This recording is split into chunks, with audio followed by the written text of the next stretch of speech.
Hi, it's Steve. Today we'd like to show you how to change the leveling leg on your washer. It's a really easy job. All you're going to need is an adjustable wrench. Let me show you how we do it. Now to do this repair, it's easier if we pull the washer away from the wall enough so that we can tilt it back. That may require disconnecting the inlet fill hoses or the drain hose. We'll simply tilt it back, either have somebody support it or make sure it will balance itself against the wall. And using our adjustable wrench, we'll fit it onto the lock nut, loosen the lock nut, and then move the leg.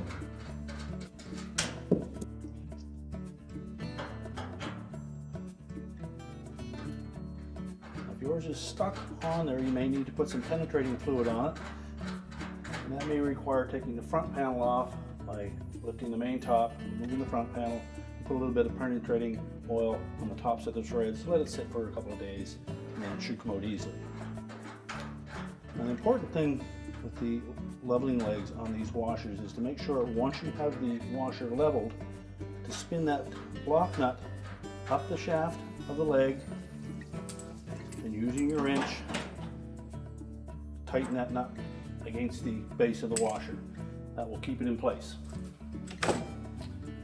Simply tilt the washer back down, make sure that it's level. We can reconnect the power and the inlet hoses if you've removed them, and our repair is complete.